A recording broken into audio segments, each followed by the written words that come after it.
right. You should be just loud enough.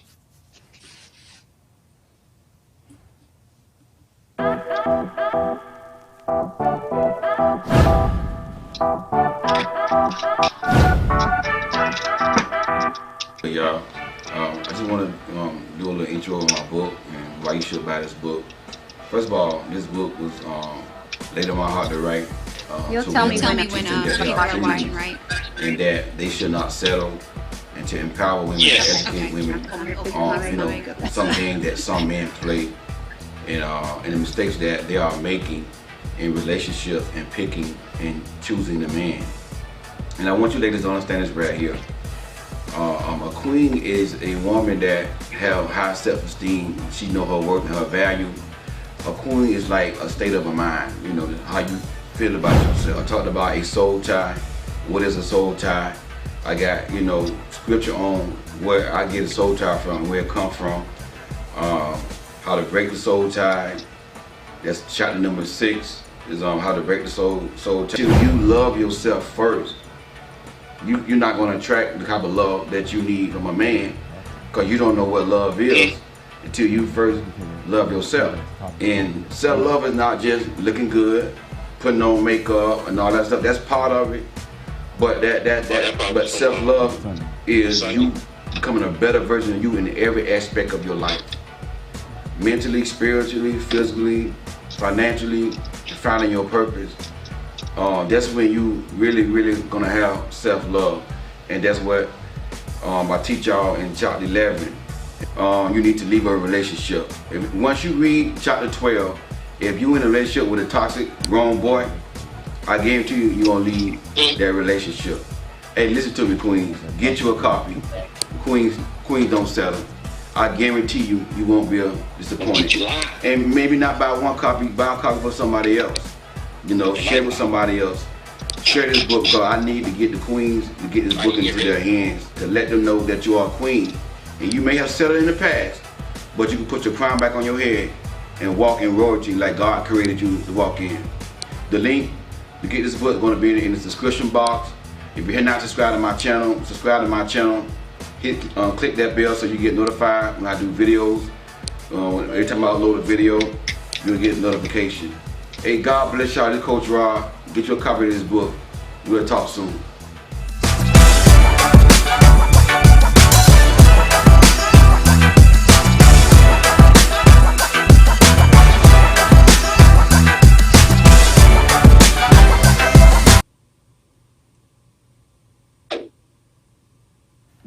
How y'all doing, fam? This is Coach Rod.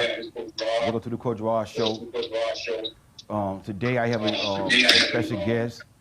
Man, she's a doctor. She's going to be on here, and we're going to talk about abstinence. What's the difference between abstinence and celibate?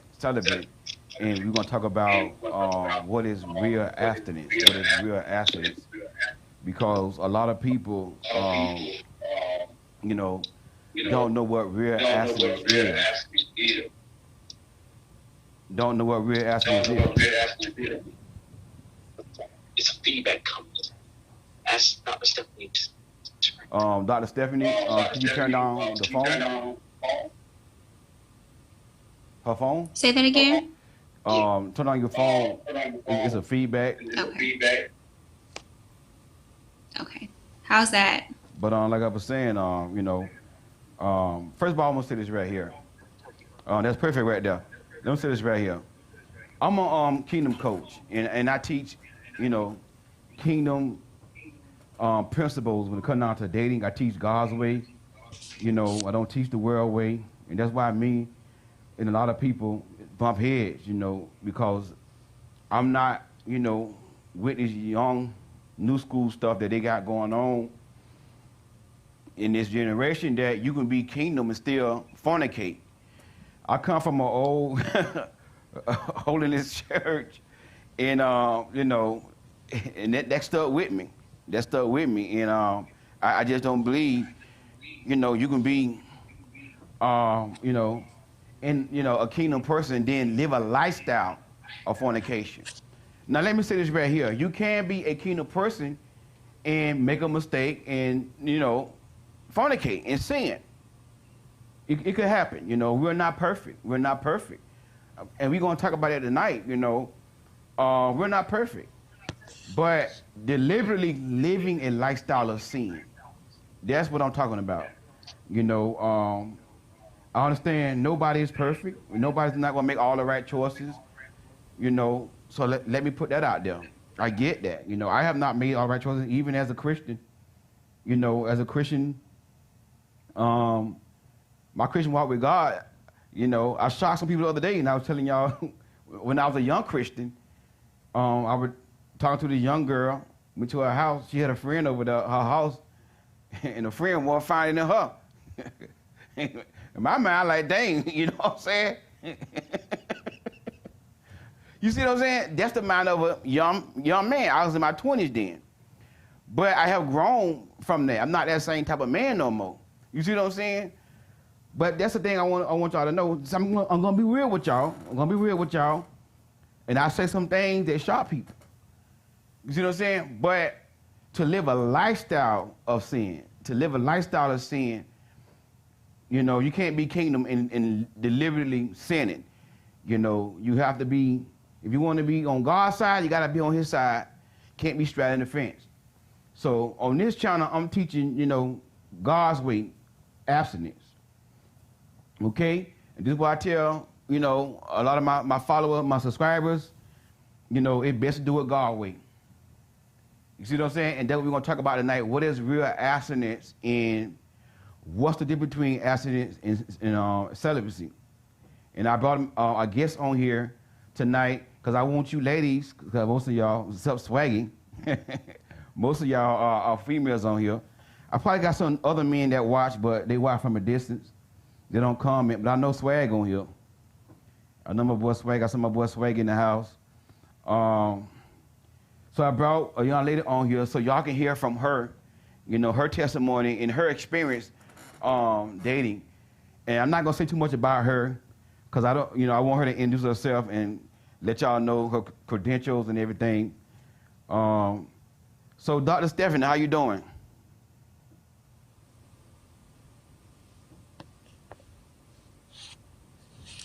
Dr. Stephanie, you hear me?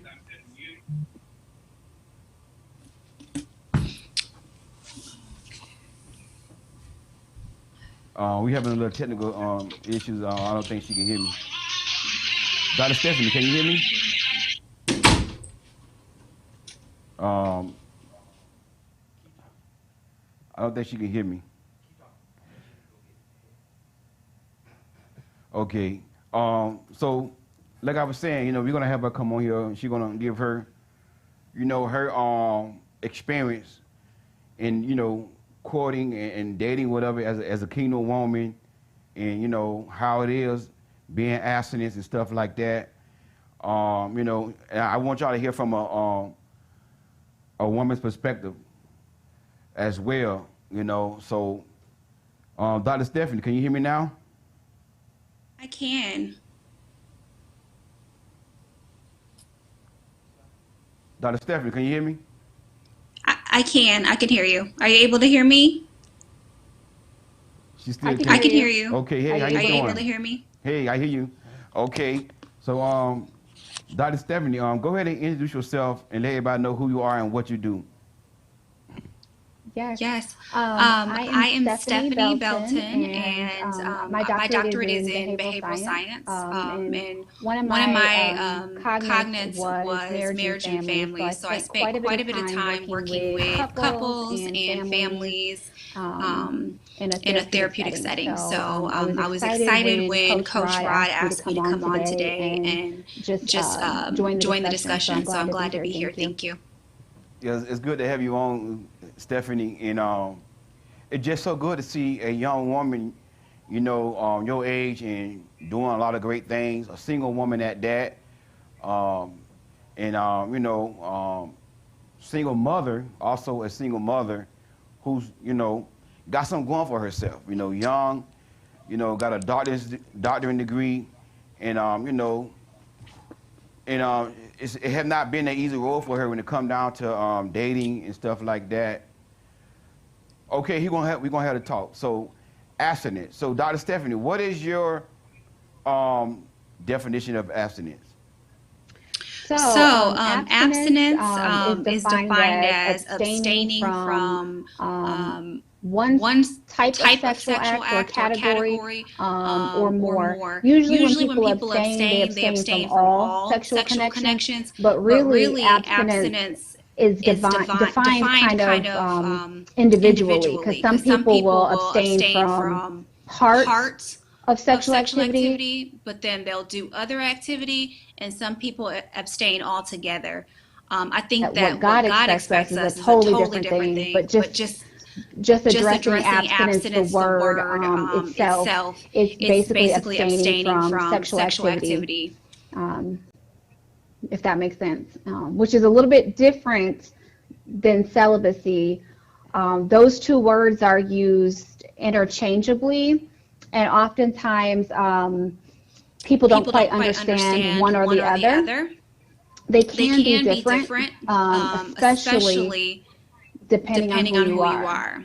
So if you are depending on how you perceive those two terms. So celibacy is a little bit more, I would say, long-term. Oftentimes you see celibacy, or you hear the term a lot with priests.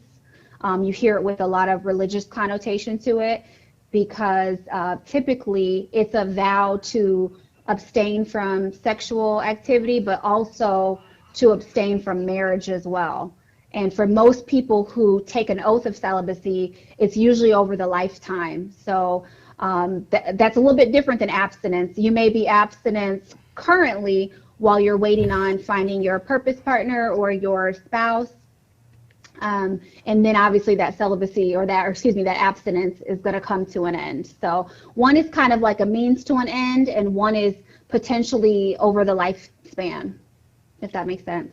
Yeah, amen. Yeah, that makes a whole lot of sense. And at one point, I thought that they meant the same, but I didn't know. Till recently, a while ago, I know what the difference are between celibacy and abstinence. And, I'm telling you right now, I'm abstinence. I'm not celibate. I'm abstinence. I'm not no priest. I'm not the Apostle Paul. Do you understand me? I'm not full-time in ministry. I am abstinence, okay? Like I tell y'all, I'm a real 100% heterosexual man. So I am abstinence. I'm abstaining, as a single man, I'm abstaining to marriage. And that's very, very rare in this generation, this day and age, to find a man who's not ashamed to say that he's abstinent.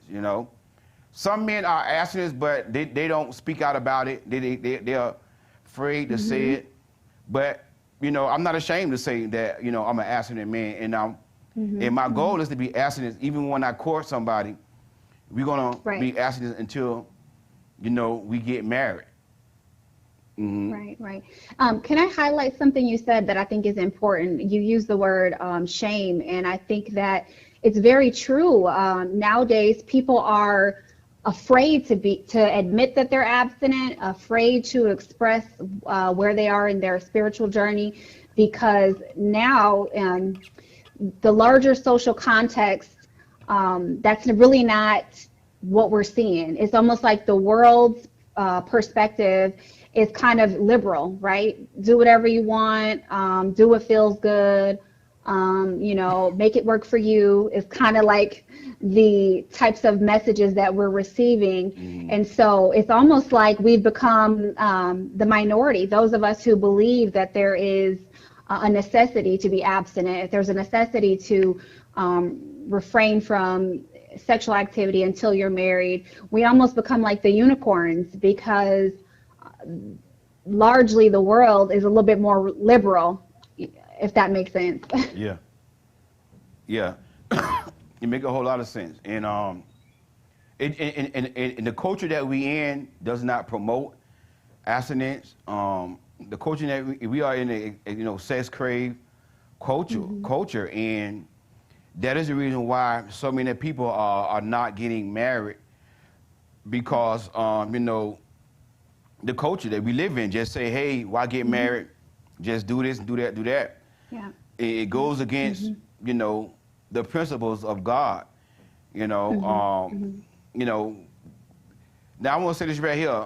Sex is a God ideal. God created sex for marriage, and you know, in the Bible days, they had prearranged marriages. They had prearranged marriages. They did not date. Dating wasn't not even. Dating is not even in the Bible. They didn't even date because God already know. Once a man and a woman come together and start spending time with each other, they're gonna want to be on their back because that's what we are designed to do. We have been created by God to reproduce, you know. So they didn't even date. They had prearranged marriages, you know.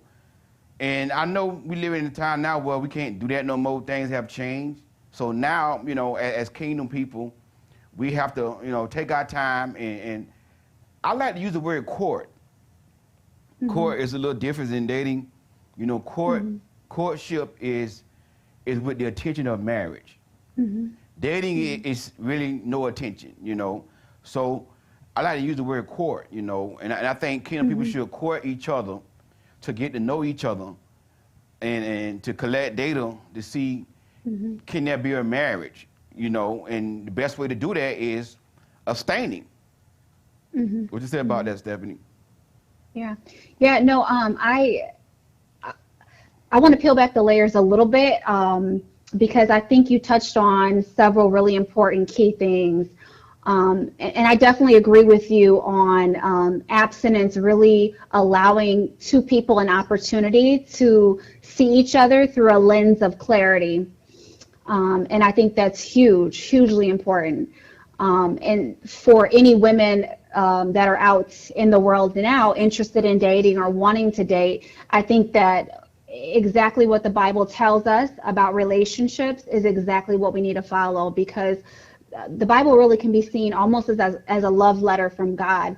And it's an opportunity for us to go to a place to get information on how we conduct ourselves as individuals in relationships, outside of relationships, kind of all over. So I think it's huge that we take that wisdom, really, it's really wisdom that God's given us to make choices that are going to make sense. And when you include any type of sexual intimacy in the equation, you're going to sort of put the veil over your eyes. And it's really hard to discern whether or not someone is a good partner for you if you don't have discernment and that veil's there and you really can't see quite clearly. So I think that is hugely important. But I did want to also touch on, I really value that we're able to have this conversation on your platform because really it's a conversation that's worth having and it's information that's necessary for women to move forward in dating in a healthy way. But I also wanted to, like I said earlier, peel back the layers a little bit because I think part of what we're missing and why our culture sort of has shifted to a more liberalized view on sex and relationships is because of the lack of education that we have. Yes, the Bible is, to me, it's the love letter, it's the manual to life. It's where we go to get information in order to solve our earthly issues. But also I think it's important, the secular education and that aspect of abstinence. And it really starts in the home, and it really starts conversations that we have with our children and that we have with our, our I don't want to say colleagues, but our counterparts, whoever's in our life. And we see that in the African American community especially, that African American women, African American youth are disproportionately more sexually active than our white counterparts. And so I think that, like I said, this conversation is so important because what we see is that the more education we have as women and men, African American women and men, the more that we're able to educate our children who are going to grow up to be African American women and men and women. So we see that there's a necessity to have these conversations and to educate. And so we want to use our biblical truths, which you've hit on some of them, and we want to use our secular knowledge on what we know and combine those, and have a conversation about abstinence and sort of shift the paradigm to where being abstinent and waiting till marriage is not the minority or not the unicorn, but becomes more of the norm. Kind of like they like to say, let's normalize this, let's normalize that. Let's normalize waiting till you're married. Let's normalize abstinence outside of a relationship. Let's start to get these things in the world and get them back the norm if we can. Yeah.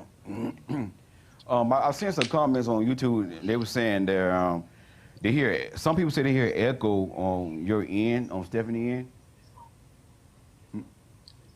Oh, okay. I guess that's probably something on their end.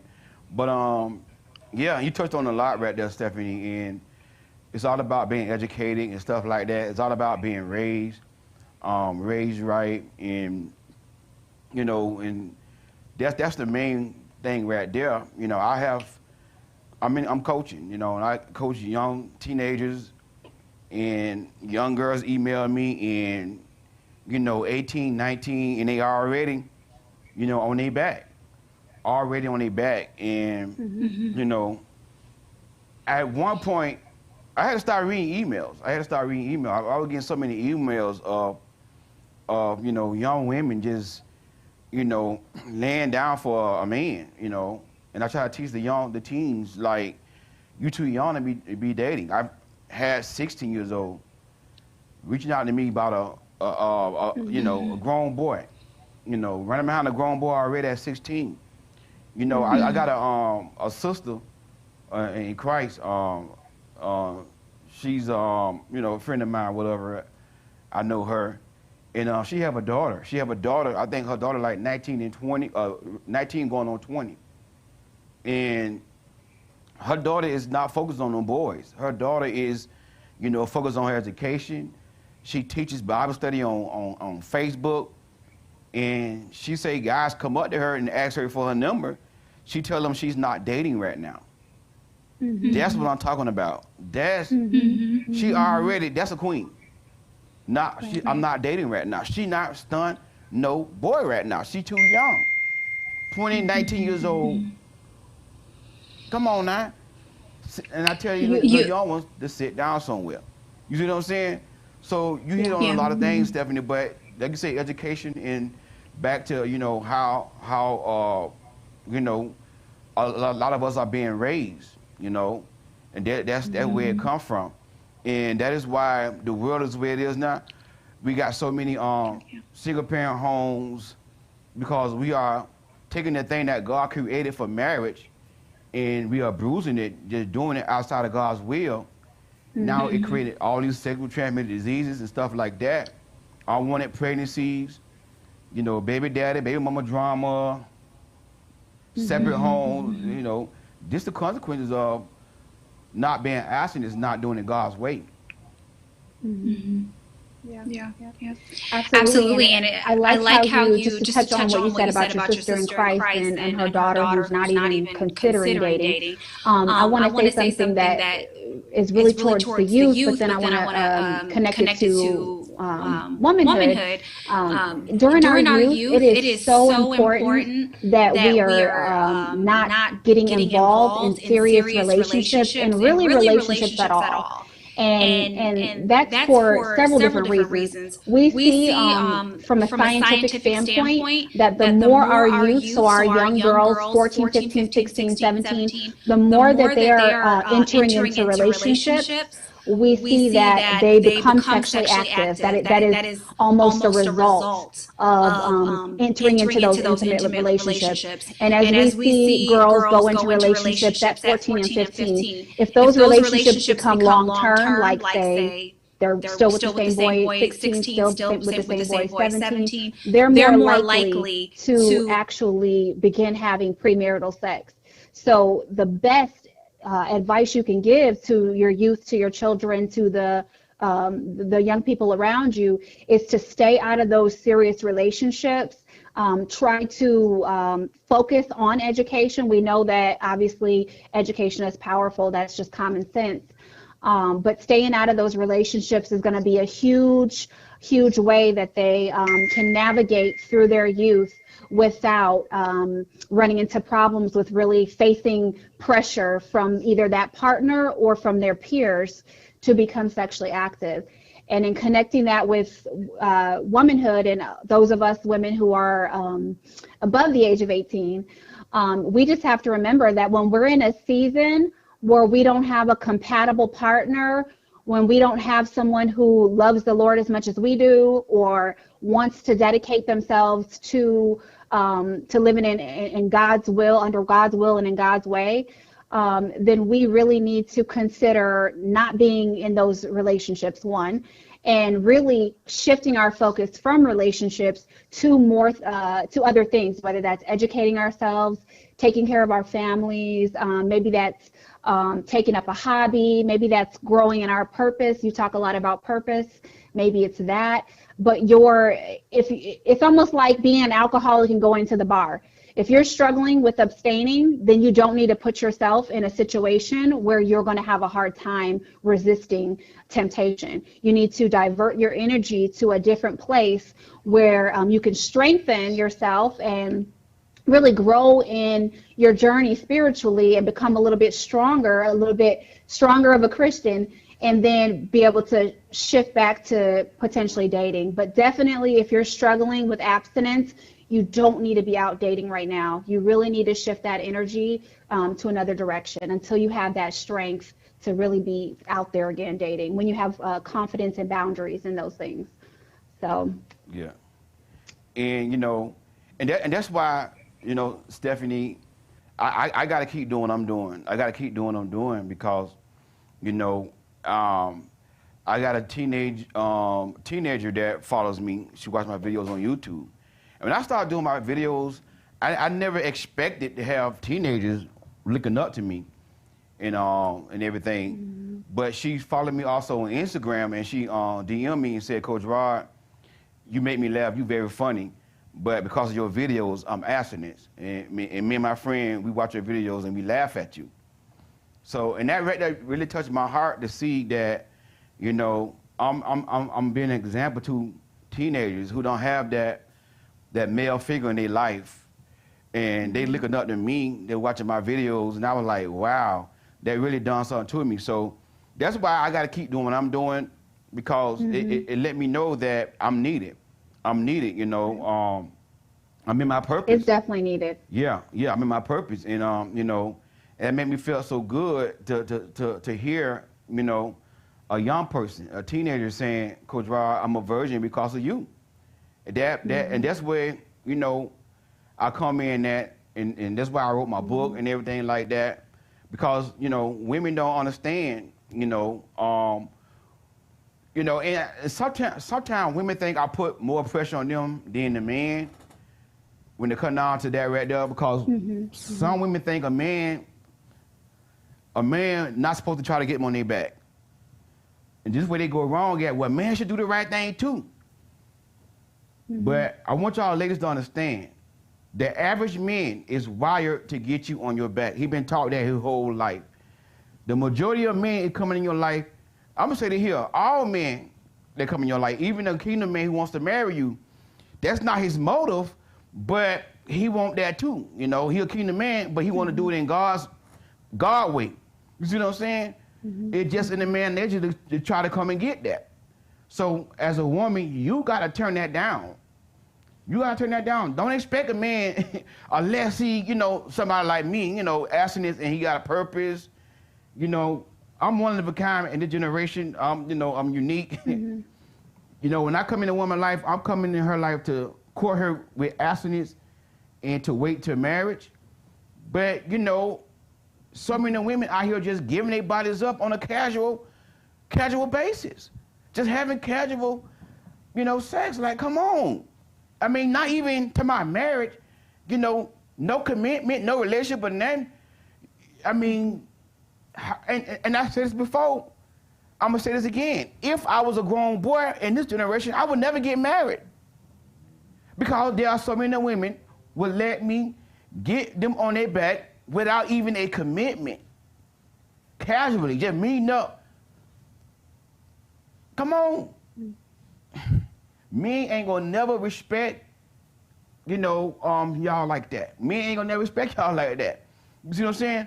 So as a woman, you have to be that strong woman to come down to sex, because men ain't gonna try you. It's just a man nature. Men ain't gonna try you.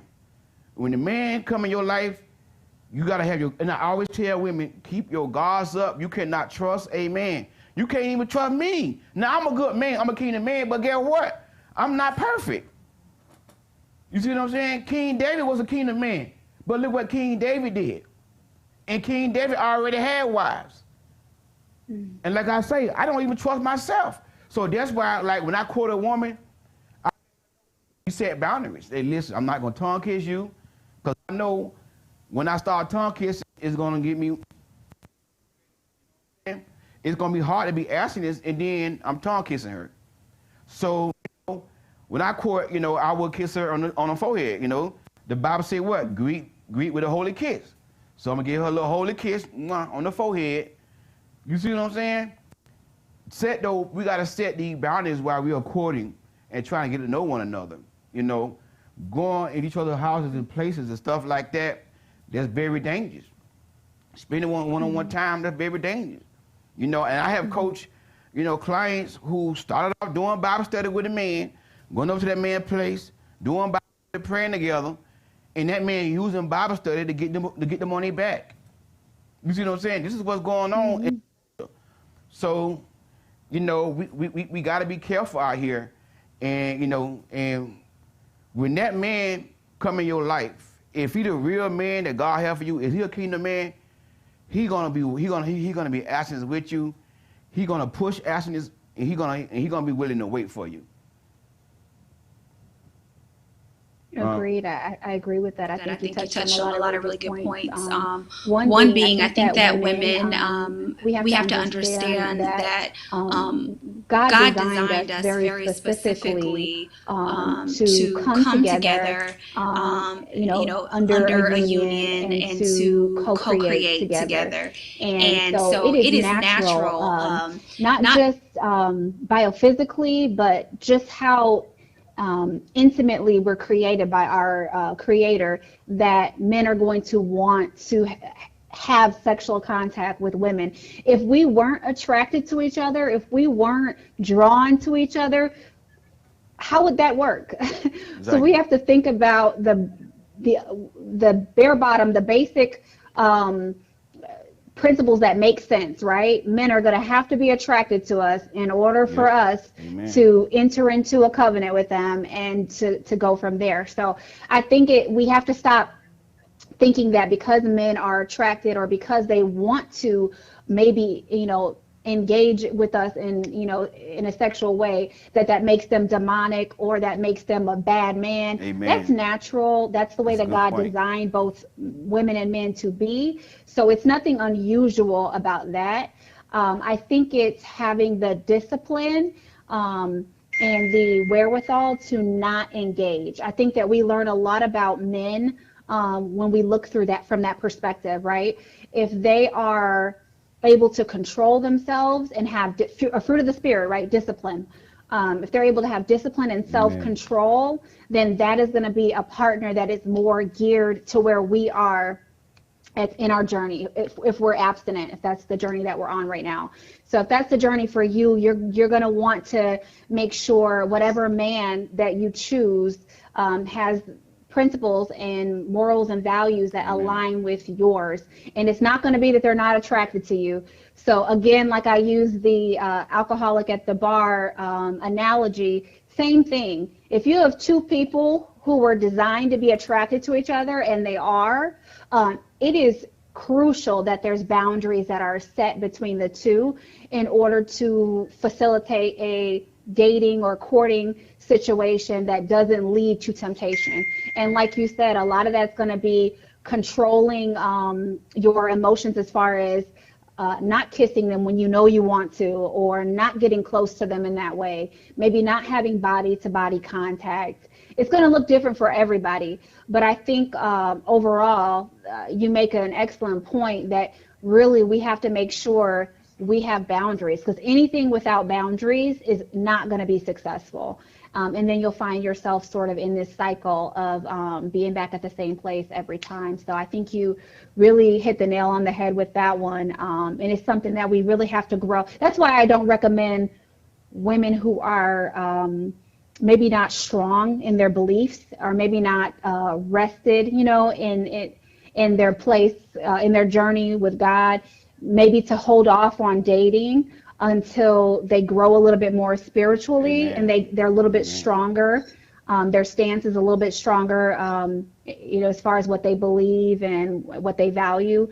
And then maybe consider dating when you have that. Because if you can't say no, that's a hard thing. Amen. And speaking from my experience, I'll say, I had to look at the reasons why I didn't say no, or I had to look at, what was surrounding my decision making to really figure out why I was doing things and why, in some cases and maybe not in others. And really it's just, examining why you're making that choice, what factors are present that lead you to that choice, and what you really need to be doing to kind of steer clear from those type of choices. So I think you definitely, what you're saying is definitely something that is important.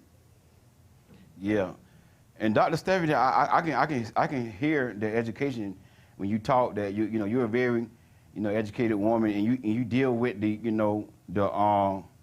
the medical side of the terms of things, like why men are the way they are, and you tied up with with the Bible and how God created us, and you were 100% right. Men are created to be very, very, very sexual creatures. When we see a woman right then and there, we ready. We ready. It's just in our nature. So so a man, he get turned on by what he see. He's ready. When woman, he sees a woman. Women are a little bit different. Like I said before, men are like helicopters. Women are like airplanes. You see what I'm saying? Mm-hmm. So women are a little bit different. A man gotta pretty much take his time.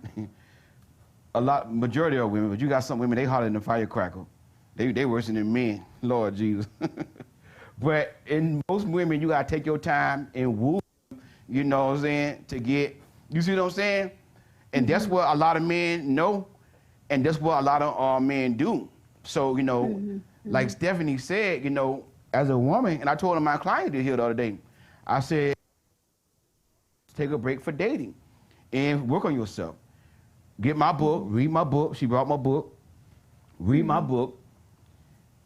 Keep watching the videos for 6 months. No dating, because she said ever since a teenager, she never went without a man. You see, and I told her, that's where you're going wrong at. You're going from man to man, man to man. And one of the dumbest things that society could ever tell women is the way to get over one man is get up on another one. That's stupid. And I've heard a prophet told a woman that. The woman called in on his show and said, my man left me. My man left me, what should I do? He said, well, you know what they say? The way you get over one man is get up on another one. I'm like, this is the advice that people are, you know what I'm saying? This is the advice that the world are giving women. You see what I'm saying? But like you said, Dr. Stephanie, taking that time out to get that relationship with God, get in his word, watch the videos. When you watching the videos and reading the books, you getting in God's word, you building yourself up as a woman. You see what I'm saying? As a woman. And that way you're going to be able to sustain, when the man come in your life with the gains, with the foolishness. Yeah. You see what I'm saying? You already going to know. Sorry, I didn't mean to interrupt you, Coach Robert. What you're saying is so important. When you said the phrase, one way to get over a man is to get under a new one, or however you said it, it's been said time and time again in so many different ways. But I love that you said that, because what we know scientifically is that over the lifespan for both women and men. Men will be surprised. Anybody that's listening that's a man, be prepared to be surprised. But for women and men over the lifespan, the more partners, the less overall life satisfaction. Now that's science. So for any of those non-believers or who, don't get down with God, or that's not their belief system or setup, science says that the more partners that a woman or man have, the less satisfaction they have over the lifespan. So that means 10 partners, 15 partners, 20, 40, 50, whatever it is, the less likely they are to have quality life over the lifespan. Now, that's not going to be every single person, because I know there are people that have been redeemed and come back from that and they're at a different place. But that's just, science gives you a generalized perspective and viewpoint of something based on scientific research. So that's what we know. We know that every woman thinking they can get under a different man to get rid of the feelings they have for another man is not possible, because as soon as we engage in sex with a man or sexual activity with a man, we're creating a physiological connection to that man. And that's not, again, that's science, that's secular. We're creating a physiological connection with that man, and then to go and sleep with another man and create a physiological connection to him doesn't rid us of the connection we had to the other man. In fact, it is more disruptive and more detrimental to us as we continue to do it. And we say we're fine and we're okay and it doesn't matter, but the truth is we know that it does. And that's why we struggle in our womanhood and in our dating and in our relationships going forward. It's because we're connecting to multiple men. Yeah, no, that's a good point. You brought out what science has said about partners, and I believe the same thing. Now, what I want to deal with, the question that I get a lot. So if you wait, and I want to ask your opinion on this, Stephanie. I'm gonna get my thoughts on this. So let's say if you wait before you get married, then when you get married, the sex is not good. Now, my thoughts on that is, number one, it don't take a rocket science to know how to, have sex. It really don't. It don't take a rocket science, I mean, that's, come on. You see what I'm saying?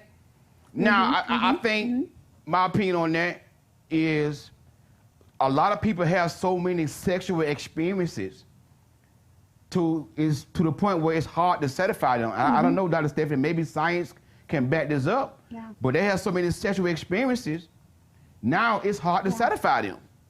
You see what I'm saying? But if everybody would do it God's way and be abstinence and only have one partner, it's not good enough. So I think that's why it be that way, because a lot of people, they spouse with their exes. Some women may compare they spouse penis size with their ex's penis. You know what I'm saying? Right, and some men may do it, with their woman. Oh man, she don't feel as bad. My ex was better than her. She feel better than her. And I think that's the reason why that happened, because if you have so many sexual experiences, watching a lot of bad movies, porn movies and all that kind of stuff, those type of movies, it's gonna be hard to satisfy you sexually. What's your opinion on that, Dr. Stephanie? And do I have any medical science to back that up? Listen, you're opening me back up to my school years. I did a research paper on premarital sex and cohabitating prior to marriage. And so, of course, I don't have that study pulled up in front of me. If it's something that interests any of the viewers, you'll have to reach out to me to get that information. But basically what they did is they looked at people's reasoning, the try it before you buy it reasoning behind having sex prior to marriage. And it was cited many times, the fear that once you get it, or once you begin having sex with that partner, that it will be unsatisfying and unfulfilling. And scientifically, it was shown that that is not the case. And I think you already answered a little bit, you answered to that a little bit in what you were saying before. And that's that when you get into marriage and you were a virgin up until that point, you begin learning sexual experiences and sexual satisfaction together, right? So Amen. instead of it being something that one of you already has, you already have an opinion, or you already tried it somewhere else and you know how you like it or whatever else, you're beginning that journey, that sexual satisfaction journey with your partner from scratch. And that doesn't mean, because some people then think, well, if you're a virgin and you get married and you take that journey together, that's the perfect way. Well, it is the way that it should happen, but there's still issues that come up when you wait and you're virgins and you get married and you go on that sexual journey. So really, it's just remembering that a sexual journey, no matter who your partner is or what their experience is, you're going to have to come together to take that journey together and learn together what you like and don't like and things like that. So that is not a reason that should prompt young people or even women who are, have had sex but are currently abstinent to do it, because God's going to bless and honor a union that is formed under his will, and you're going to get through that. And just because you're a virgin and you get married doesn't mean it's going to be perfect, and just because you tried it before you bought it isn't going to mean that it's going to be perfect. So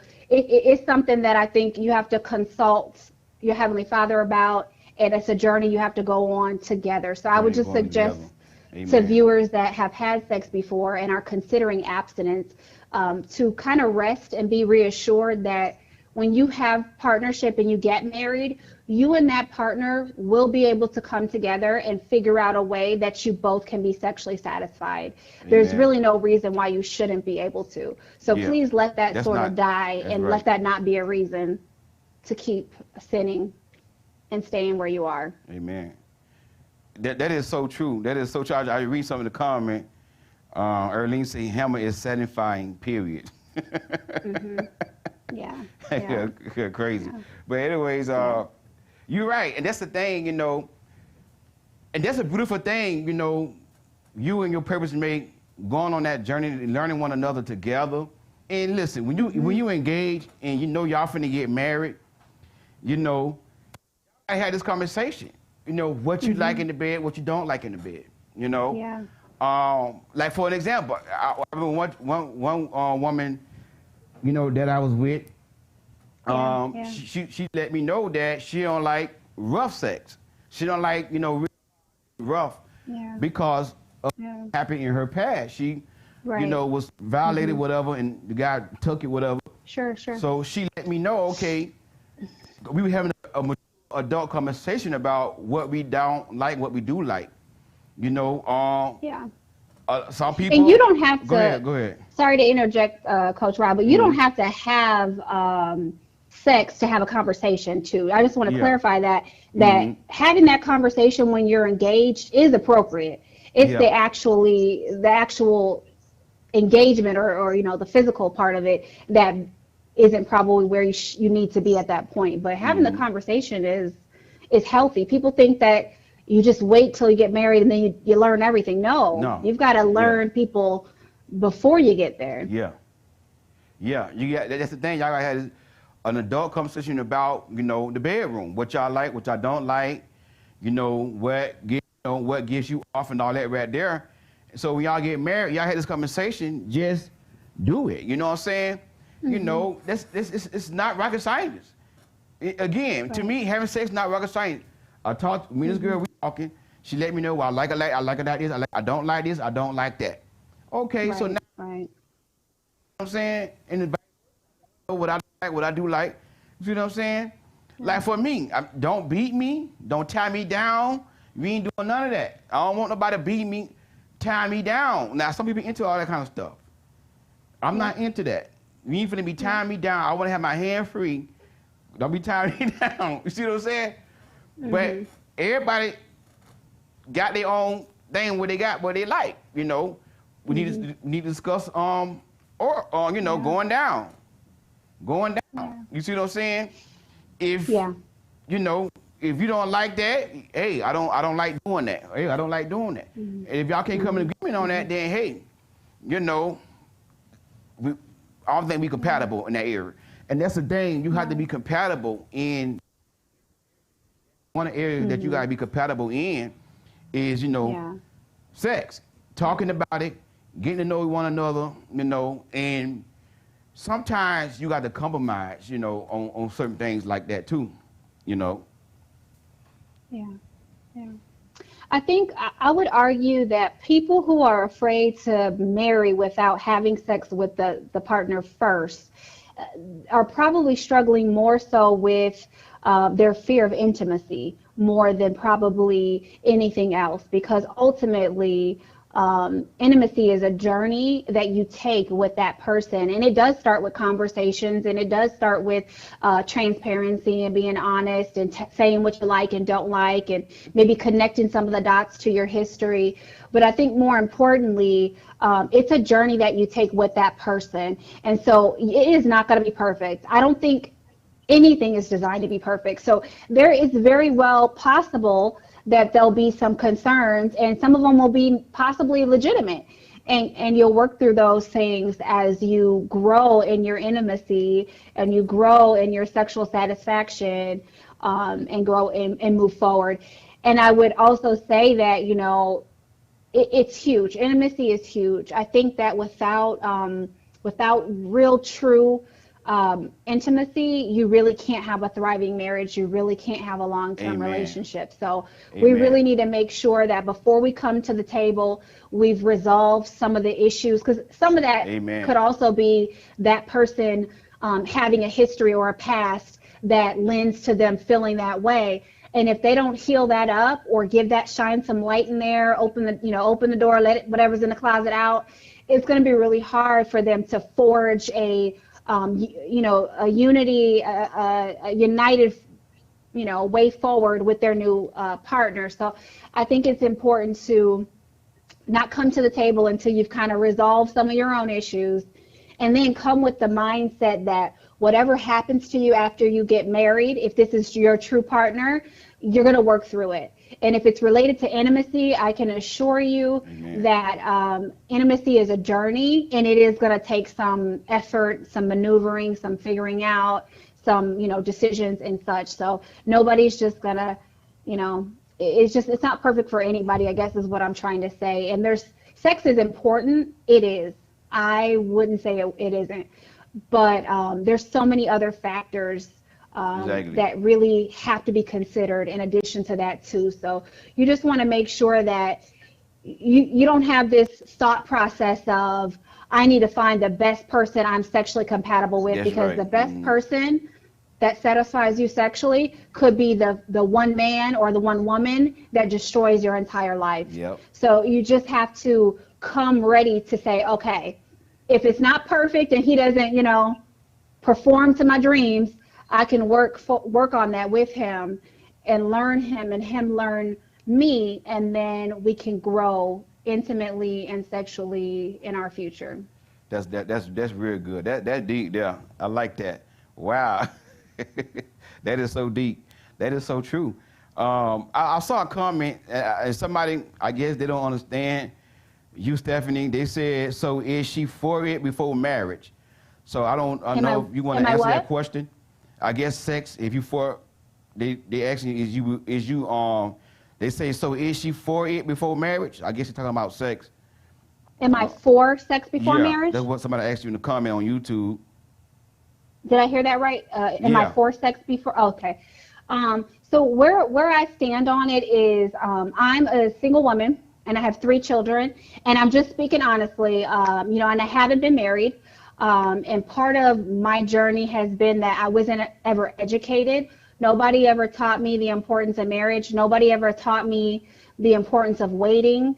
There were no women that taught me how to be a woman from any aspect. So when I began having sex, and I have a history of sexual abuse, so when I began having sex, I just had no knowledge. I didn't have any, I wasn't in church. I didn't have anybody around me that was encouraging me to do the right thing. So I just kind of went out in the world and was like, okay, world, here I am. I'm going to see what this is all about. And so I just want to say that because I think that's important for context. But at this point in my life and at this point in my journey, I do value abstinence till marriage. And so that's where I stand on it. But I will say this, because I've valued abstinence and waiting till you're married for about the last, I would say the last 8 years. The last 8 years, it's been extremely important to me, and I have not exercised it with perfection over the last 8 years of my life. And so that just goes to show that no matter, even if you know the right thing, if you put yourself in situations that continue to lend to you doing the wrong thing, you're going to do it. So just like that analogy I shared twice already, when an alcoholic goes to the bar, you may be in recovery, but that doesn't mean you should go back to the bar or back to the area of trauma and allow yourself to be there because you are in remission. No. So I think that just kind of speaks to, we're human, we make mistakes. I've had soul ties that I've allowed to, like a veil over my eyes, distract me from my purpose, distract me from what I should be doing. I've let men sell me dreams and tell me all sorts of stuff that has convinced me to see things their way. And I've fallen prey to that, just as being, just being transparent with you all. But as far as my belief, I believe that the only way to do this, and the only way to do this right, is to wait until you're married. I think that any other way will affect you, and that's why God teaches us what he does and tells us what he does. Because if we know God's saying, do not enter into sexual activity before marriage, and we know from the secular standpoint that every time we have a partner, we create a tie with that partner, we've got all the evidence we need to know better, right? So the only way we can ensure compliance is going to be, or adherence rather, is going to be to practice, right? Our ability to abstain is like a muscle. We can't just come out of the gate with 100% ability, cold turkey, to do everything right and be perfect people. We have to work that muscle out. And so that means saying no when men invite you to their house. That means saying, I'll meet you there. I'm gonna drive my own car. I'll see you when I get there. Amen. That means, no, you can't come over here. That means, no, you can't talk to me about sex over the phone. No, I won't sext you. No, I won't send you nudes. No, I won't send you videos. That's all exercising that muscle and preparing you to be able to make decisions with confidence that are right for you. But just to answer that person, because they probably wondered if I've adhered, if I've had perfect adherence. And no, I've not lived a perfect life. So if you're wondering if I have, I certainly have not. Nobody have. Nobody have lived the perfect life. Nobody can sit here and say they weren't a Christian and they, saying, we all have sinned, came short of the glory of God. Nobody can't say that, So we not perfect, and that's the thing, and you said a lot of good stuff, and I like what the young man Swaggy said. People put too much focus on the sex as other things about relationship, and that's very good for a man to say that. For a man to say that, wow, that's very good. I like what Swaggy said about that.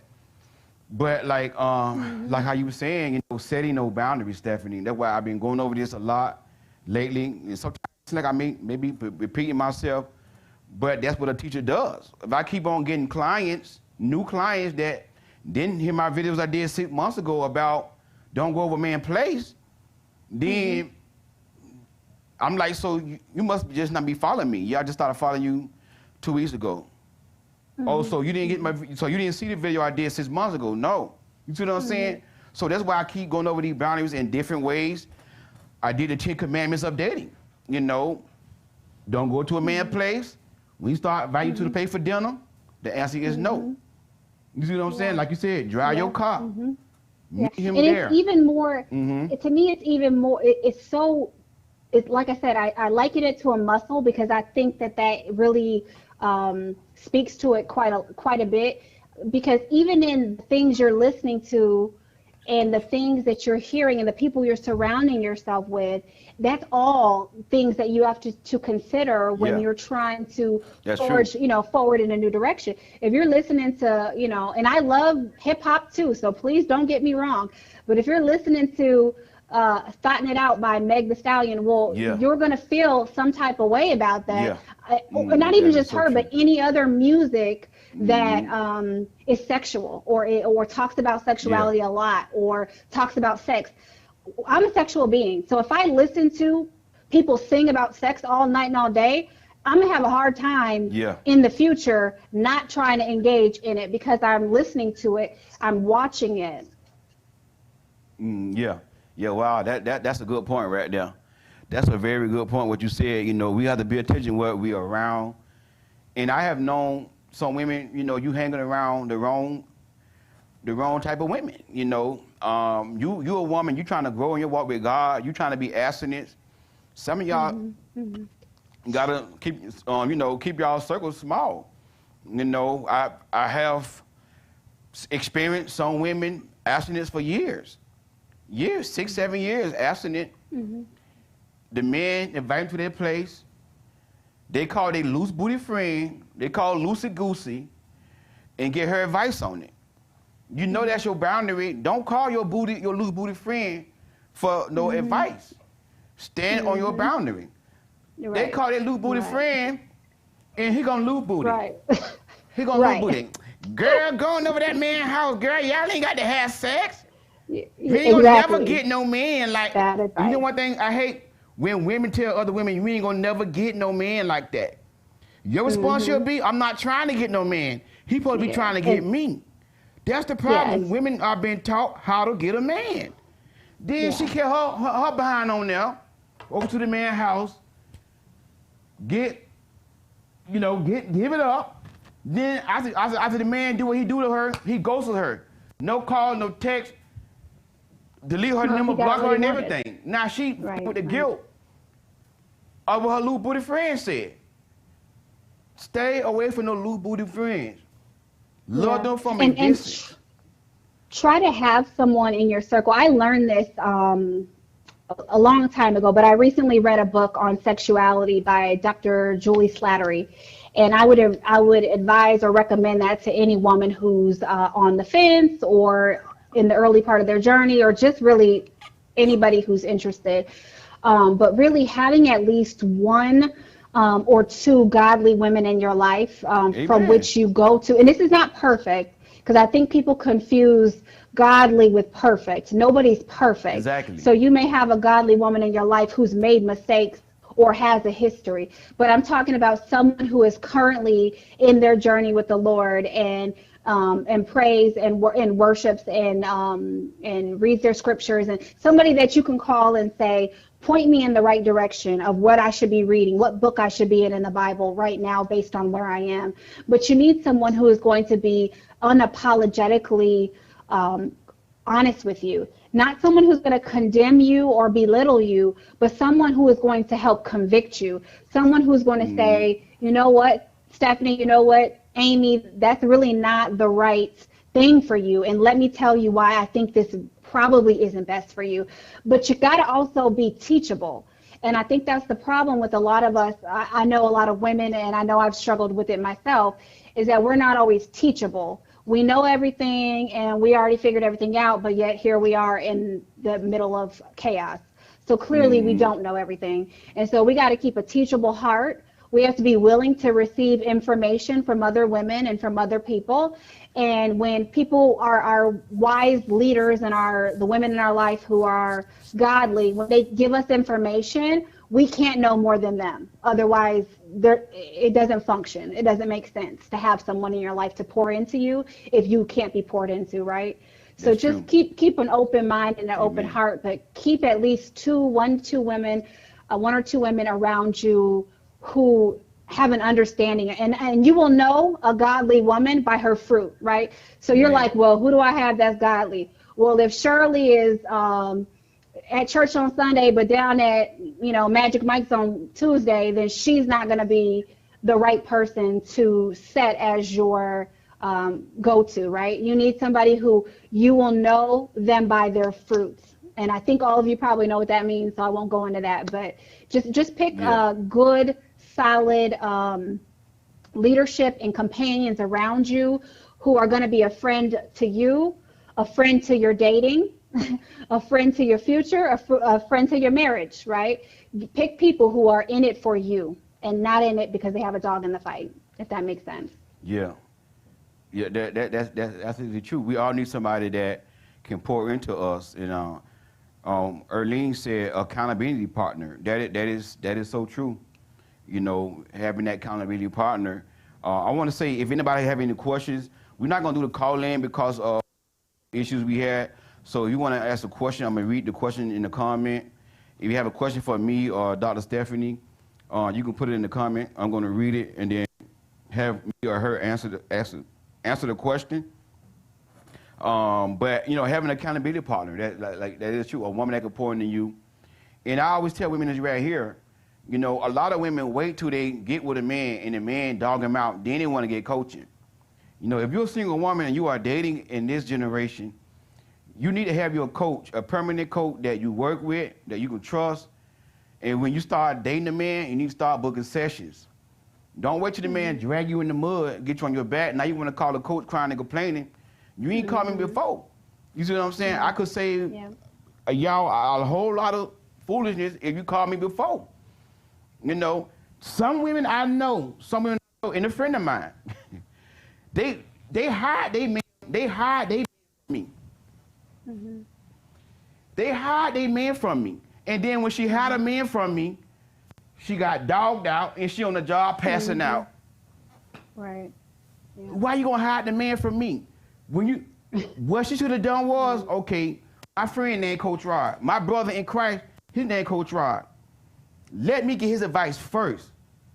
Instead of her coming to me for advice, she hid it from me. Yeah. Ain't it been a month? And the same one in the comment when she was single. Oh, I ain't gonna let no man run me over. I'm a queen. I ain't gonna settle and all this here. Girl, soon as she met a man, 1 month, the man inside her house, controlling her. Listen, a man can do that to you. Yep. You gotta reach out before you get involved. Right. I could have hold her accountable because I'm a virtual friend. I'm gonna tell you, he ain't the one. He ain't the one.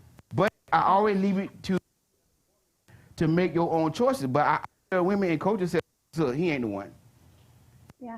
Coach Rod, I would say too, any woman that's thinking like they can't afford it or it's not worth it, if you can take him on a trip or you can help him with bills or you can do this and do that, you can afford to get help. It is only when we are desperate that we figure out for some reason that then we need help. We need help on the onset. You're asking or you're wanting to make a lifetime covenant with someone to spend your life with. And we know that a man can take your life one direction or another, depending on where he is in his life. So it is crucial that you try to get the help on the front end and not after. Yeah, that is absolutely true, Stephanie. Money for everything, but you ain't got to invest in coaching. Right. And then you got money to fund, support this man. Right. Come on now. You see what I'm saying? If you can't invest in a coach, then maybe you shouldn't be dating. If you can't invest in a coach, maybe you shouldn't be dating. You ain't got that. Me, to get a first session is only $70. You ain't got that right there, maybe you need to get your bag right. $50 for a 1 hour session, you know, I'm reasonable. I ain't a lot of money. I'm trying to keep my prices low. And so many people tell me, Coach Roy, you need to go up. And I'm saying they right. They're right. Now, other people go up, you know what I'm saying? But I try to keep it reasonable because I know it's about the purpose. So like I say, people have told me, go up. But I not went up, you know, because, you know, I try to be reasonable. But $50 is not enough for you. the next one 25, the next one 50, the next one 25. I try to do with y'all. You know what I'm saying? I'm gonna hold you accountable, teach you. You should be looking out how to go about, you know. Now, Steph, what you say about that? Can you repeat the question? Coach Rod, I didn't hear you. I think my microphone. I was just telling you, expound on what I was just saying about the coach. I don't know if you heard me. I heard most of what you said. I think I missed just the end. About what I was saying, like about hiring. Oh yeah, I agree wholeheartedly. You do, and I think we put our money where our treasure is. And if your treasure is to be married, if your hope and your dream and your wish is to be married, you need to put your money where that makes sense. And that means it's not just about getting coaching to find a man. And I love how Coach Rod steers away from that, but it's more so inner healing and what you need to be a good partner for someone. A lot of times as women, we want partnership, but we're really not ready to be a good partner to a man. In my early 20s, my mid 20s, I would have been a train wreck for a man if a man had married me, because I really had a lot of healing that I needed to do. And so I decided to start a lifetime of counseling and a lifetime of going to wise women in my life to get direction and feedback, and my journey with God, growing that. So you have to put the energy and time into what it is you want. And if it's to be married, then you need to do some work where it's necessary. Yeah, and that's the thing about it. Even the Bible talks about, getting wise, having wise counseling. Surround yourself around people who are going to give you wise counsel. And that's the thing. I recommend every woman, before you get out there and start dating, get some coach, work on yourself. And that's where women go wrong at. They just get out there and start. And this generation, as a woman, you gotta invest in yourself before you start dating. You gotta get a coach. You gotta read some books on dating. The book I just wrote, Queen Don't Settle. There's a lot of information in it about that. I'm writing a book now, The 10 Steps of Self-Love. Hopefully that's going to be done by the conference. You see what I'm saying? It's a lot of information in that book, teaching women about self-love and how to build their self-love up. You got to be willing to invest in yourself first before you get out there. And I think you also have to be realistic with your expectations. And I think that we didn't really get to touch on that this time, and that's okay. But I guess I would suggest that women get realistic about their expectations and what it is that they're after, what it is that they need. And instead of waking up every day saying, God, I don't have a man still, and I've been asking for a man every day, really wake up and figure out what God has for you in the season that you're in. And I know that's something that we hate to hear, especially from married women, but I'm not. So I feel like I can say it to you as a peer and say that when you wake up in the morning, ask God to fill you where you are now. Ask God to come where you are now. Don't live in the future thinking that when I finally get a man, I can be happy, or when I finally am in a relationship, I can be happy. You can be happy now, and you can be okay now. And you can use now to make you a better you. So be wise and use these days, because worrying about whether or not you're going to get a husband that's like borrowing. That's like borrowing on something that you don't need to borrow on, right? You're borrowing against something that you don't need to.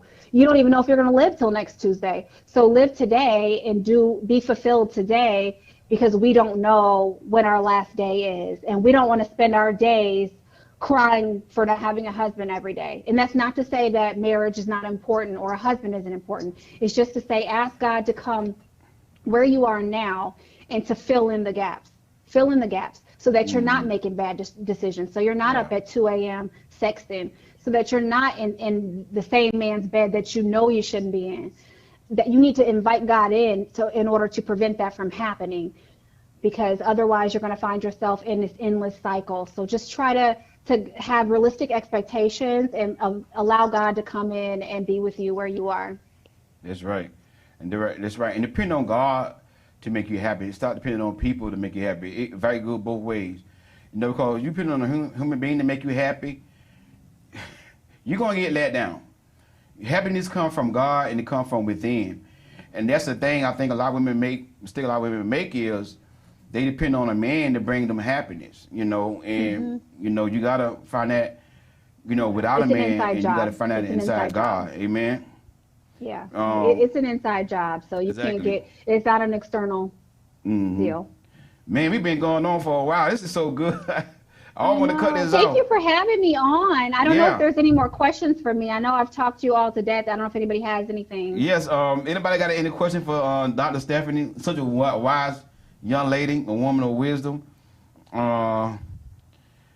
This is so good, y'all. This is so good. I don't even want to cut it off. But you know, this stuff need to be talked about. All good things come to an end, right? Yeah. I don't see them. I sent the question. Okay, I didn't see your question, Erlene. Hold on, Erlene.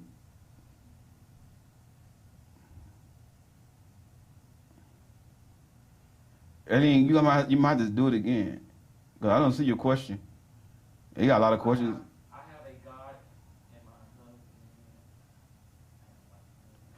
How do you disagree when you see someone needs healing? How do you disagree? No, hold on. Disengage. How do you disengage when you see someone needs healing? When you see someone what? Needs healing. How do you disengage when you see someone needs healing? My opinion, just do it. It's not rocket science, but what you say about that, Stephanie? Because me, if I see you need healing, I'm gone. Yeah, and I just keep missing the last part of that question. How do you disengage when you see someone that need healing? Needs healing. Oh, yeah. Okay. Oh, so the partner you perceive they need some healing. Is that right? Hopefully I'm understanding that right. Yeah. So I would say that's tricky, right? Because sometimes our feelings are already invested in this person. We've invested some time. We might have had intimacy with this person. I definitely would recommend pulling yourself back. Hurt people. And if hurt people don't get resolution, they continue forward in the same direction. So I think the best way is to lean back and just say to that person, I can see that right now you're going through something, and I want to honor that by allowing you to get the help that you need to work on that.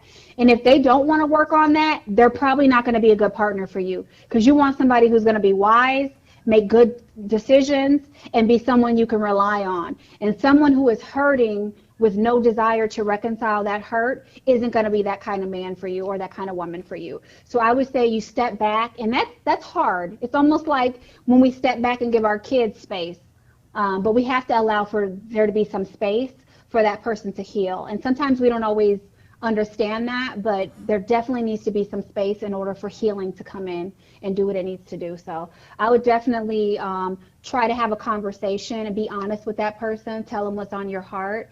And if they don't understand, give them some time to digest that.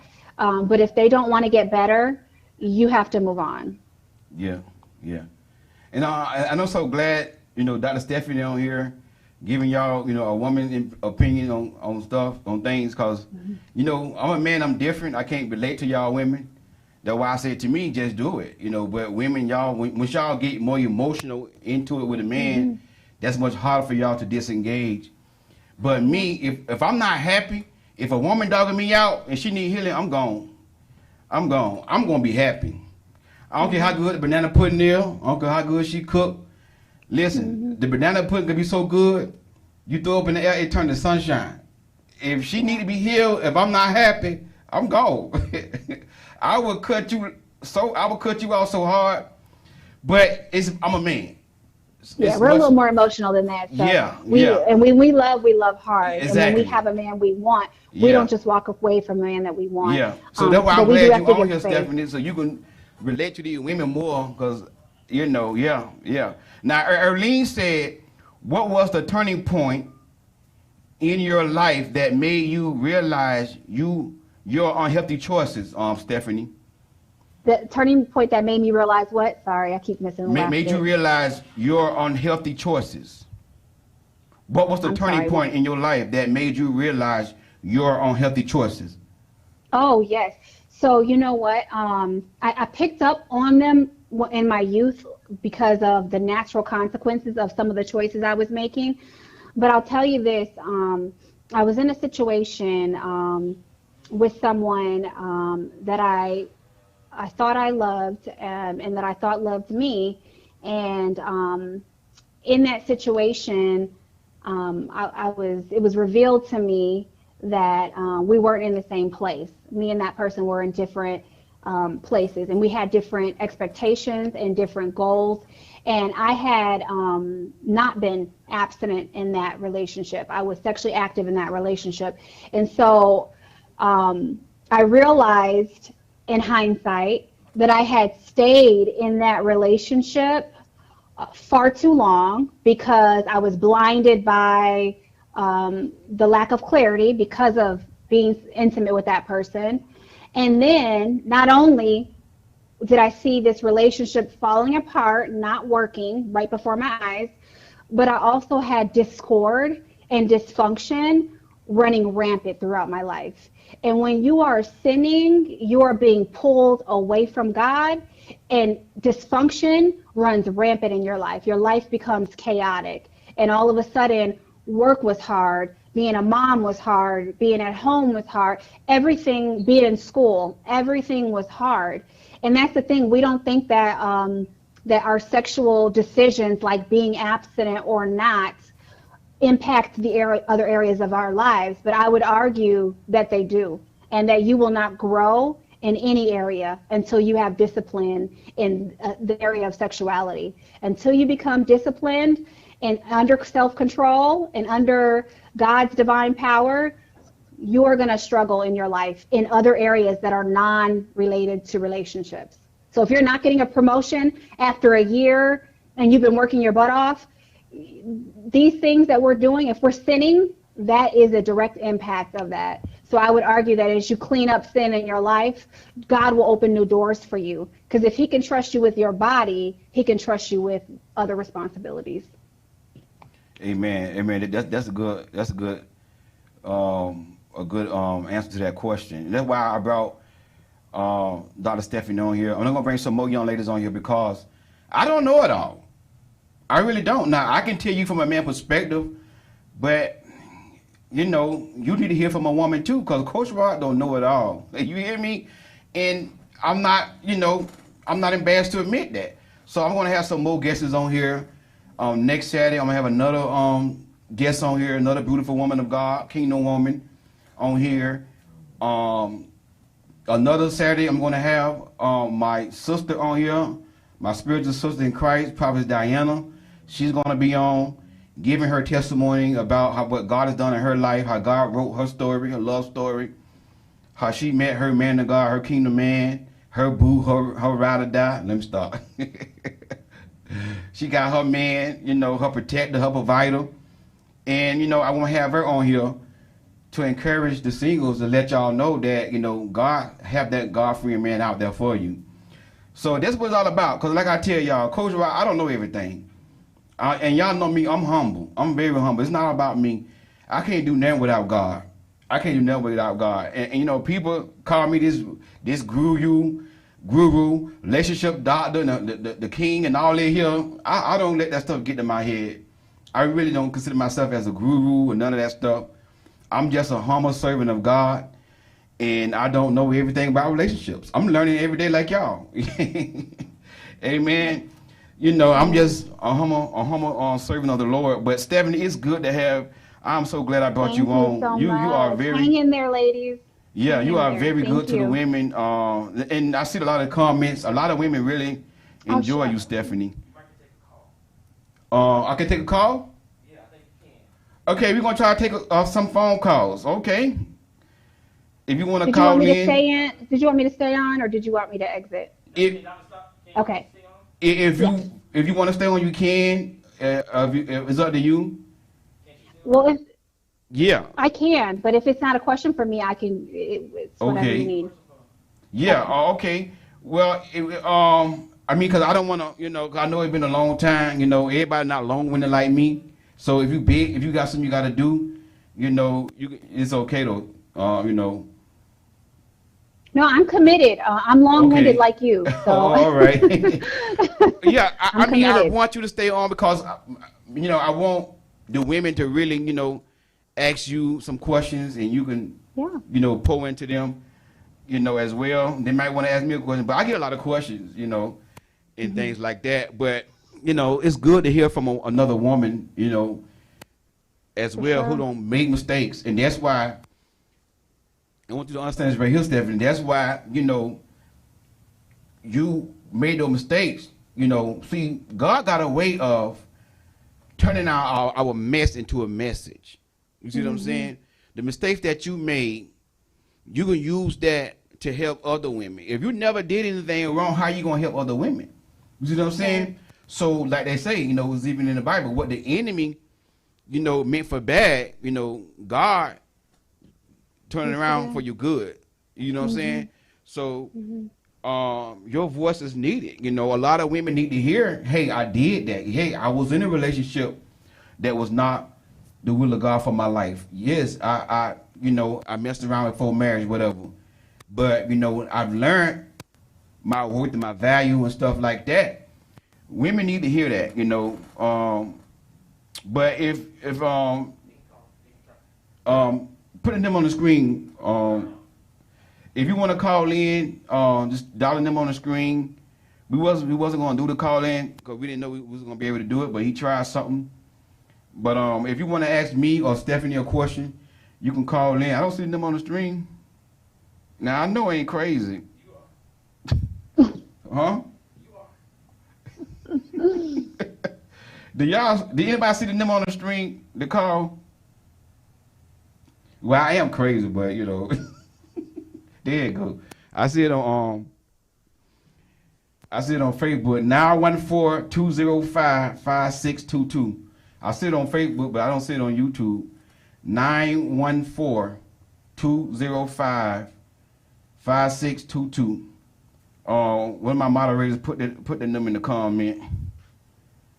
If you want to call in, I don't want to.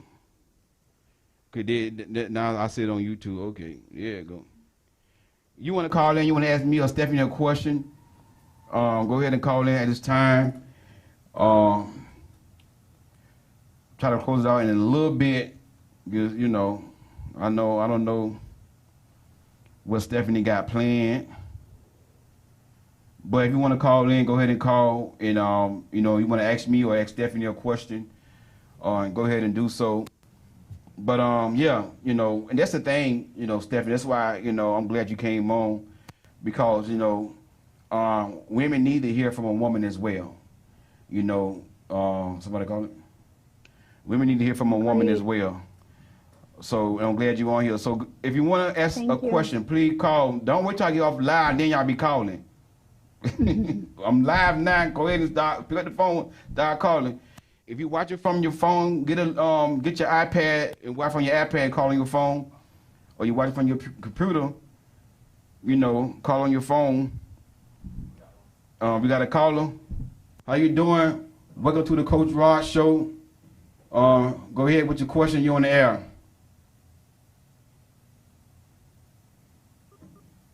Hey, how you doing?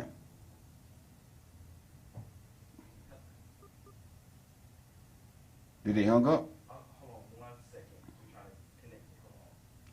He's trying to get the caller connected back there. But yeah, I'm just so glad to be doing this right here. All right, go ahead. How you doing? Okay, yes, Coach Rod. So, hi, my name is Alice, and I live in Texas. I'm from Houston specifically, and I have a question. H-Town. So, how dating in this generation includes a lot of sex and people sleeping around and everything like that. And so, and I'm still a virgin because I'm more shy and introverted into myself. And so I want to know if a guy doesn't does a guy not like if a guy can't do things for you without you sleeping with him, does that mean like he's not for you or he doesn't like you? Because I'm like, he's only hanging out with you because he's getting something from you, like he's sleeping with you.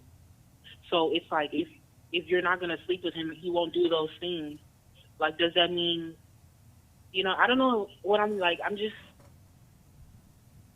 because I feel like you're wasting your time if a guy is only hanging out with you because of the sex, So I'm just like, are there guys out there that will actually wait? Yeah. Or do they just sleep with you? They just hang around you because you're sleeping with them. They're benefiting, because that's what I'm seeing a lot of. Like, okay, he took you out to dinner, but it's because he expects you to do something in return. So I'm just kind of like, I don't really know. Yeah. It's just weird. Like, are men really interested in women, or they're just it varies. It varies. I can't say one for all. I can't speak for all men, but in this society, the majority of men is going to come in your life to do things for that. But that's not to say that to give up hope. I do believe that there are some good men out there that's going to court and date you with the right intention. But unfortunately, the society that we live in, you have to reject a lot of men before you meet that one man who really going to be for you. So yeah, it's just the culture that we're in. I don't know if you want to expound on that, Stephanie. I didn't quite hear the question, Coach Rob. What was the question? Basically what she was saying, she noticed a lot of guys, they would be nice to her just to to get her on her back, and are there some guys out there that will wait? Yeah. Oh, I could definitely attest to that. Honestly, I find more and more that when you disclose the information that you're waiting, even if I don't think that you have to disclose to someone that you're waiting the first 19 minutes that you meet them, but when you get to that point and you say, okay, I'm on a journey, I'm abstinent, oftentimes it runs people away. So I totally understand that. Oh, sorry. I don't know if I totally understand that, and I understand being in that place where you just feel like nobody is on the same page as you are, and that's a hard place to be. But I would say stay encouraged and hold fast to what you believe is right for you. Yeah, yeah. We got another caller on the line, but yeah, when the man leave you for that reason, he need to be gone. Next question. How you doing, caller? You on the air? Thank you for calling the Coach Ross Show.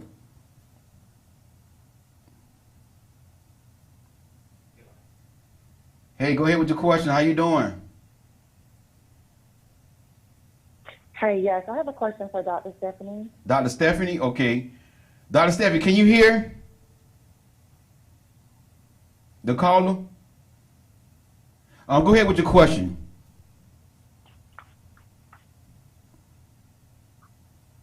Caller, go ahead with your question. Hey. Hey, how you doing? Hey, Stephanie, how you guys doing? All right, good. I'm doing well. My question is for Dr. Stephanie.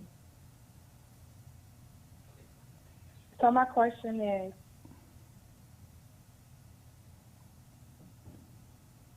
yeah, hello? You still there?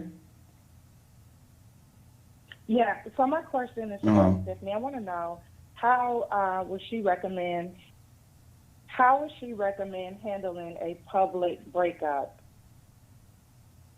How would she recommend handling a public breakup? That's a good question. Dr. Stephanie, did you hear the question? I don't know. Can you hear? Yep, I'm here. The question was how do you handle dealing with a public breakup? What's your thoughts on that? Yes. Breakup. Oh my gosh. I am not a public person, so I don't know if I have any advice on dealing with a public breakup. But one thing I will say, just advice from woman to woman, it sounded like the caller was a woman, I think that people will know you by your fruit. And I know I said that before, but people will know you by your fruit. So be the kind of woman that exudes how you want to be known. So confident, kind, patient, loving. It's hard to go through a breakup, but just maintain who you are and your character. Because some people I see in the media, they have these messy breakups. We all see it. We all know all the celebrities that are going through breakups. And there's a lot of back and forth, and there's a lot of uncharacteristic and unkind things that are happening. So my advice as a woman just looking at other women in relationships that are public is to just make sure that you represent yourself well. And that is something that when you look back on it, you will be proud at the way you handled it. Amen. Amen. That's a good answer to that question. And I want to add something to that. Next time, keep your relationship private as possible, especially if you're your boyfriend. Y'all ain't got to put all your stuff on your personal business on social media or in the spotlight. Keep your relationship private. We got another call on the air. Thanks for calling the Coach Wild Show. Go ahead with your question. How you doing?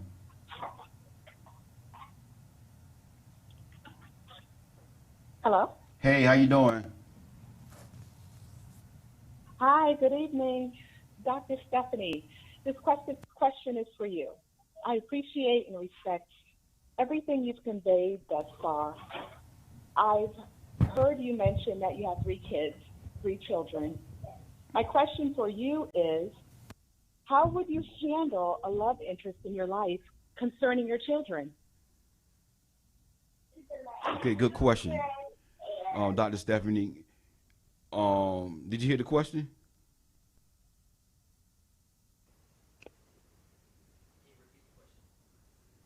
Dr. Stephanie. Yep, I'm here. The question was, how do you handle a love interest when you have children involved, children in your life? How would you go Dating about with doing children? that? By you being a single mom on the dating. Yeah.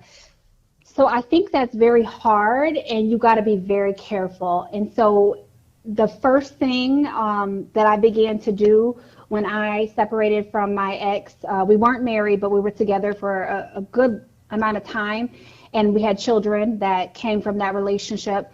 And so when I went into dating, I was very, very clear with my ex and with myself that we would not expose our children to people that we're dating. I think that too often I have friends or connections, people that I know, that every time they get a new man, they bring that man home, and the man meets the kids, and the kids end up liking the man, and then all of a sudden when the relationship falls apart, the kids are heartbroken. So you don't want to create soul ties for your children. Soul ties are not just people you have sex with. Soul ties are can be with anything, any person or anything. It can be with a vice, it can be with a person. So when you bring people into your life with your children, make sure that you have gotten to a point where that makes sense. And for me personally, I don't see that making sense for me until I'm talking about an engagement with someone. If I get to a point with a man and we're talking about potentially getting engaged, now that rises to the level of, well, let you meet my kids, because kids are pretty good at, they're good judges of character. So at that point, I would allow my child or children, whatever your situation is, to be involved in that situation. But definitely not men that you're just dating casually. You don't quite know if you're on the same page as them. And even if you think they're great, because we, as women, when we meet a man, and men probably don't know this, but when we meet a man, we dream about our whole life with them in the first day, the first 24 hours. We done dreamed up whether we're marrying you, what our house is going to look like, if we're having more kids, if we're having kids. So we do that. We romanticize the situation quickly, and we make it everything we want it to be. And then over time, it sort of falls apart and becomes the realistic version of what it actually is. So I would argue that you need to wait until you get to a place where there is a serious decision that an engagement is on its way before you introduce your children to that man. Otherwise, your children are going to have soul ties, and I promise you they're going to be hurt by them. And if you haven't vetted a man enough, that man could be detrimental or dangerous to your kids. And that's where we see a lot of young kids that are assaulted sexually and physically by boyfriends. I mean, we see every other couple weeks or every other month in the news a man that's killed another man's child. That's the boyfriend of the woman. So there's vetting that has to go on. And there's patience that has to be present and waiting until the right moment to introduce those kids. I'm telling you, it's a major deal, so really consider it. Wow, that was a good answer to that question. That was really good. I liked it that. We have no more callers. That was a good answer to that question. And like I said, that's why I brought you on, Dr. Stephanie, because like I said, I don't know everything. I really don't. I don't know everything. And I want to go ahead and wrap this thing up. I want to say, Dr. Stephanie, thank you for coming on. It's really been a pleasure to have you on. And I know you're probably tired, and I want to wear you out, but I just want to say thank you for coming on. It's really been a pleasure having you on my show, and you just being that example to the women and answer these questions, helping me out. God bless you, Stephanie. I really do appreciate it. Thank you so much. All right. Listen, if they would like to email me, they could email me. I think I gave the producer my email if anybody has anything, like if they want research to follow up on or anything like that. Okay. Thank you. Okay. He says on the emails on the string. So if you need to get in contact with Stephanie, email her email. I don't quite know how to X myself off of here, so you guys can just take me off. I'm not sure how to do it. Okay. All right. Yeah, you can take it off because I'm just going to close it out and talk about the conference and everything. But if you want to get in contact with Stephanie, her email should be on the screen. You can email her and ask her some questions. But in my closing, August 27th and 28th, I will be in New Bern, North Carolina. I will be there. August 27th and 28th. To register for that conference, the link is going to be inside the description box. Click on that link, and you can register for the conference to meet me in New Bern, North Carolina. I will be a guest speaker. I will be signing books and everything. I really love to meet, my supporters. A lot of times when I go places, somebody come up to me, "Oh, you Coach Rod," and and I give them a little church hug and we talk. Sometimes they want to take a picture with me and everything. And I really like when I meet my followers, my supporters in person. It really do bring me joy, And the one who could say they met me, they tell y'all, Coach Rod down to earth. Coach Rod not stuck up. It's not about me. I'm down to earth. I'm very friendly. But I want to meet y'all. We had somebody register today. The person who registered, thank you for registering. God bless you. I can't wait to meet you. The link for that is going to be inside the description box for the meet me at the conference. If you need a emergency session, send me an email. My email is going to be inside the description box as well. I will coach you within 8 hours. If you don't want to wait, you can just send me an email. I'll connect with you. And I coach you within 8 hours. Now, if you want a regular session and you want to wait, the link for that is going to be inside the description box as well. Click on that link, and my profile will come up, and you can we'll schedule what date and time you want to be coached. And also, if you have not got my book, Queens Don't Settle, the link for that is going to be inside the description box as well. I want to say thank y'all for tuning in to the Coach Rod Show. I really do appreciate y'all. We will be back. I will be back next week, the same time, with another beautiful kingdom woman guest. You don't want to miss it. So meet me here next Saturday, same place, same time. God bless y'all. Have a good one, and I'll talk to y'all soon. I'll probably do a video tomorrow. So y'all be blessed. Take care.